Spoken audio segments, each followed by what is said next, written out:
Merci beaucoup. Merci. Tu te gênes pas, hein, s'il y a quelque chose, tu peux intervenir. Je n'ai pas de problème avec ça.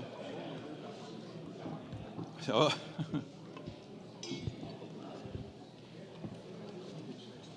Alors, bonsoir tout le monde.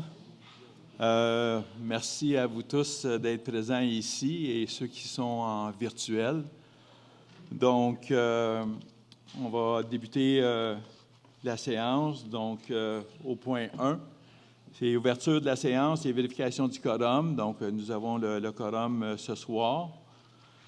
Et le premier point à l'ordre du jour, c'est le point d'information générale du maire. Donc, je vais vous lire un petit peu ce que j'ai écrit, parce que comme j'ai plusieurs choses, j'avais besoin de faire un petit peu de notes là-dessus. Donc, le 2 novembre, nous avons eu des élections. La campagne électorale s'est terminée après 44 jours de porte-à-porte, de rencontres citoyennes, de discussions et d'échanges avec vous tous. Un taux de participation quand même de 59 %, ce qui est très, très bien. Vous avez été nombreux et ça démontre que vous avez un intérêt pour l'avenir de notre municipalité. Je remercie M. Carl Lebel et son équipe pour l'organisation, le déroulement des élections. Merci beaucoup, Carl, et à ton équipe. Et un merci à notre directeur général, M. Saint-Amour aussi, pour avoir pris charge des affaires municipales durant le temps où il n'y avait pas de conseil municipal. Et je remercie aussi les employés qui travaillent à la municipalité, parce que tout le monde a travaillé à faire arriver les choses, même si on n'avait pas officiellement de conseil municipal. Durant cette campagne, il y avait 2 partis politiques et une candidate indépendante. Ce soir, vous avez un conseil municipal. Nous travaillons ensemble pour le bien de notre communauté, un objectif qui nous rallie tous et toutes. D'ailleurs, c'est aussi ce que souhaite la mairesse sortante, Mme Forgette, comme on a pu le lire dans le journal Ce qui se dit.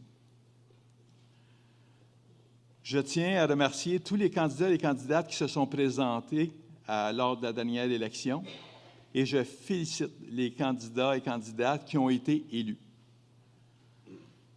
Maintenant, votre nouveau conseil est prêt à relever ses manches pour effectuer le travail qu'il faut faire pour régler les gros dossiers, pour améliorer vos services et réunifier le village. Comme vous pouvez le constater, la chaise des générations est placée bien en vue et elle sera placée ainsi à chaque réunion du conseil pour nous rappeler que les décisions qu'on prend ont un impact sur nos futures générations qui s'en viennent. Donc, c'est de garder. Et on a une chaise comme ça aussi à la salle de caucus. Lors des réunions de caucus, la chaise est là aussi pour faire ce rappel-là.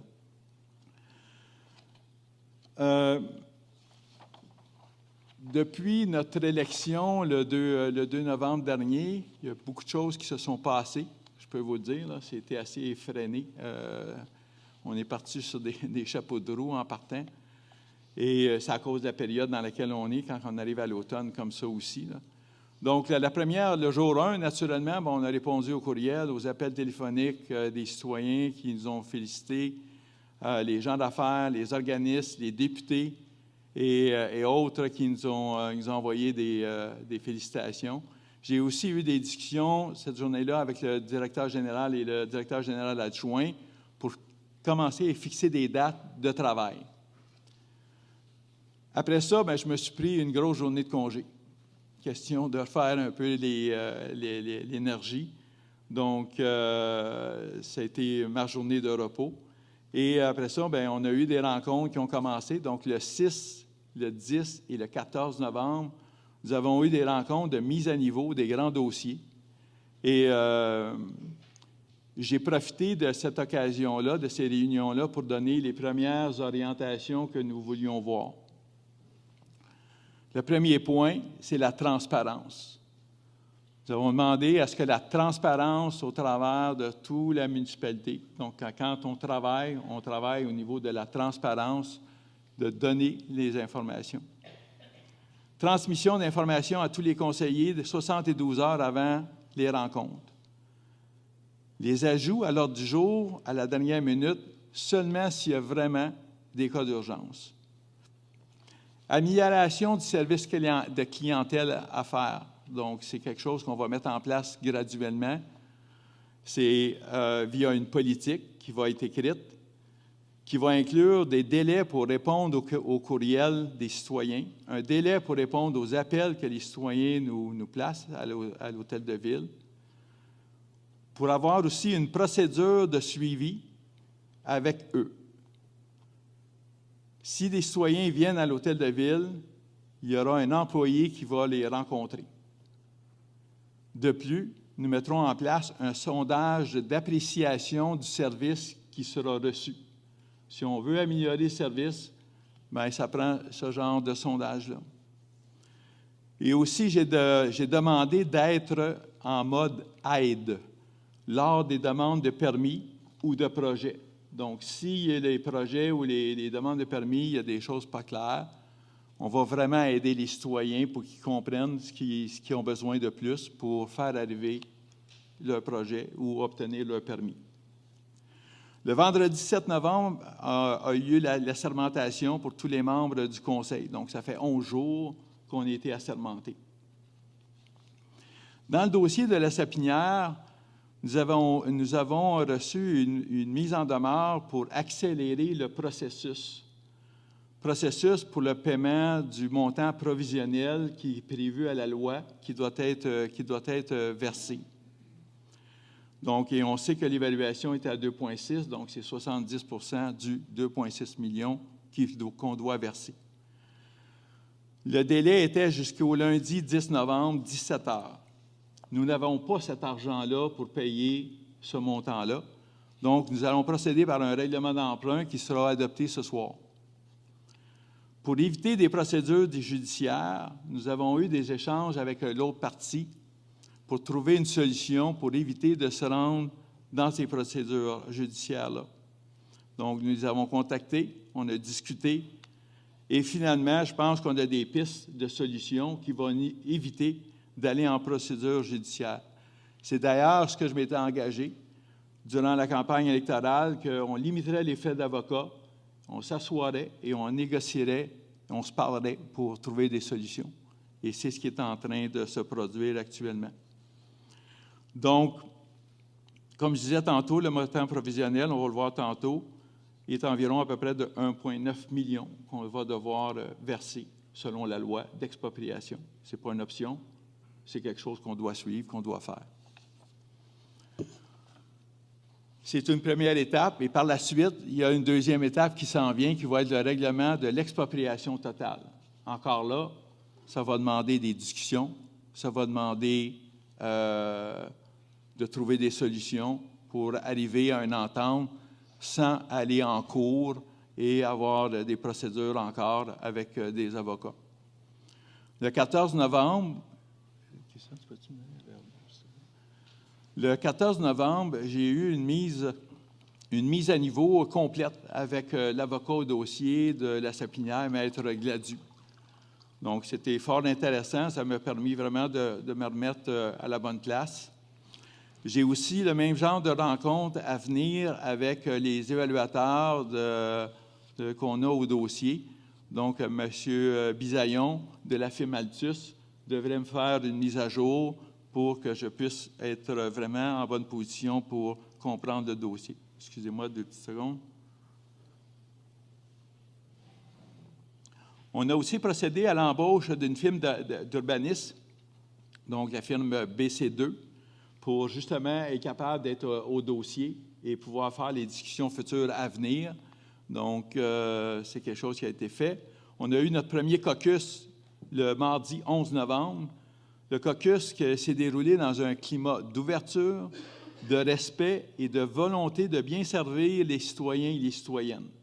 Donc, je pense que tout le monde a été content de cette première réunion-là. Au niveau du budget 2026, Nous avons reporté la présentation du budget à la mi-janvier ou à quelque part dans ce coin-là. Et la loi nous permet de le faire. Donc, c'est permis de faire ça, le temps qu'on puisse, nous, arriver puis étudier les budgets puis faire proposer un nouveau budget. Une première rencontre du comité finances est prévue pour le 21 novembre. J'ai eu des rencontres avec les maires, donc qui sont limitrophes, donc des maires de Valmorin, Sainte-Agathe. J'en ai une avec le maire de Sainte-Lucie qui s'en vient. Ce qui est le fun, c'est qu'on a plusieurs points en commun et on a tous, jusqu'à maintenant, accepté qu'on travaillerait en synergie pour le bien de nos municipalités et faire des économies pour les citoyens. J'ai une rencontre à venir avec la députée de Bertrand le 8 décembre prochain qui s'en vient. On est en train de faire des discussions avec l'Union des municipalités du Québec pour réaliser un état des lieux pour la municipalité. Un état des lieux à propos des finances et aussi à propos de l'organisation. Donc, c'est en discussion, c'est commencé. On vient juste de commencer ces discussions-là. C'est quelque chose qui va se faire. Et éventuellement, il va y avoir une présentation aux citoyens sur l'état des lieux. Au niveau de l'école, j'ai une rencontre qui s'en vient avec le directeur général du Centre des services scolaires, M. Sébastien Tardif. Cette rencontre-là a lieu dans la semaine du 24 novembre. J'ai aussi des rencontres qui s'en viennent. J'ai eu des discussions avec les gens du RITL, qui est la Régie intermunicipale des Trois-Lacs, qui gère les bacs que vous avez, dont le ramassage des bacs, la Régie des incendies des monts, pour le service d'incendie, et le centre d'exposition. Donc, ça, c'est des rencontres à venir sous peu. L'autre chose, j'ai aussi maintenant un bureau à la mairie. Donc, les gens qui voudront me rencontrer pourront prendre rendez-vous. On va publier les détails de ça, mais j'ai maintenant le bureau à la mairie à côté de la réception. Donc, je vais pouvoir recevoir les gens et discuter avec eux s'il y a des choses. Et à ça va s'ajouter éventuellement en janvier un café-rencontre avec le maire. Ça s'en vient bientôt. On va arriver avec ça aussi. C'est des rencontres informelles qu'on veut faire pour discuter avec nos citoyens. J'ai eu aussi une demande de la Maison des jeunes, donc il y avait une certaine préoccupation pour recevoir le chèque à temps, parce qu'avec le changement de conseil, vient les changements de signature et tout, donc il fallait procéder et il y avait une préoccupation, donc on s'est assuré de leur garantir qu'il y aurait leur chèque avant la fin du mois pour faire les paiements qu'ils ont à faire. Là, il y avait vraiment ce besoin-là. On a eu aussi une demande des valeureux qui demandaient d'avoir une accessibilité à la salle communautaire pour des cours de yoga sur chaise. Le local étant trop petit, trop de monde qui veut suivre les cours. Donc, il faut regarder la politique de location de salle. Il y a des règles à suivre au travers de ça. Et on va s'assurer de regarder pour répondre au Club des valeureux en fonction de ce qu'on va voir avec ça. Au niveau du lac Paquin, il y avait aussi la préoccupation de la glissade. Nous avons réglé les détails pour la fabrication de la glissade qui aura lieu prochainement. Donc, ça va se mettre en place et les jeunes vont avoir une belle glissade cet hiver pour s'amuser. Au niveau du Petit Train du Nord, vous avez vu la neige qui nous est arrivée en surprise. Donc, on a été contacté par le Petit Train du Nord pour devancer la période d'entretien de la piste. Tous les maires étaient d'accord pour le faire. Donc, on devance de 3 semaines l'entretien de la piste de ski pour le Petit Train du Nord. Naturellement, il y a une facture qui vient avec ça, là, mais on était tous d'accord de l'assumer pour le bien de la communauté. Au niveau du garage municipal, on a des enjeux de sécurité. La CNESST est venue faire des rapports. On doit faire des priorisations pour adresser les premières préoccupations de la CNESST. Priorité à la ventilation, à l'électricité et à la toiture. En allant faire l'inspection de la toiture, on a découvert d'autres problèmes avec la toiture qui devront être adressés rapidement avec l'hiver qui s'en vient et la neige. Donc, c'est quelque chose qu'on va devoir adresser assez rapidement. Aussi, beaucoup de citoyens m'ont approché à propos du projet de la tour de communication de Bell qui veut s'installer. Donc, je sais que Bell a fait des approches. Il y a une entente avec Vallée Bleue pour installer la tour de communication. Il y a des consultations auprès des citoyens qui ont commencé. La